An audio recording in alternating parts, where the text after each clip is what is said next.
اور جب وہ لوگ یوسف کے پاس پہنچے تو یوسف نے اپنے حقیقی بھائی کو اپنے پاس جگہ دی اور کہا کہ میں تمہارا بھائی ہوں، تو جو سلوک یہ ہمارے ساتھ کرتے رہے ہیں اس پر افسوس نہ کرنا۔ پھر جب ان کا اسباب تیار کر دیا تو اپنے بھائی کے تھیلے میں آپ خورا رکھ دیا۔ پھر جب وہ آبادی سے باہر نکل گئے تو ایک پکارنے والے نے آواز دی کہ قافلے والو، تم تو چور ہو۔ وہ ان کی طرف متوجہ ہو کر کہنے لگے کہ تمہاری کیا چیز کھوئی گئی ہے؟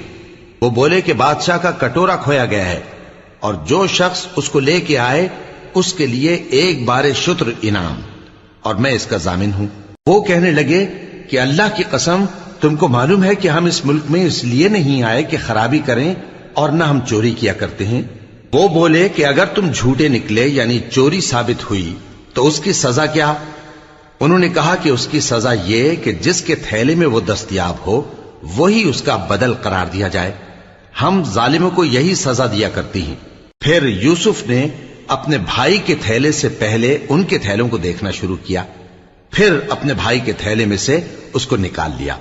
اس طرح ہم نے یوسف کے لیے تدبیر کی، ورنہ بادشاہ کے قانون کے مطابق وہ اپنے بھائی کو لے نہیں سکتے تھے مگر یہ کہ اللہ چاہے۔ ہم جس کے چاہتے ہیں درجے بلند کرتے ہیں، اور ہر علم والے سے بڑھ کر ایک بڑا علم والا ہے۔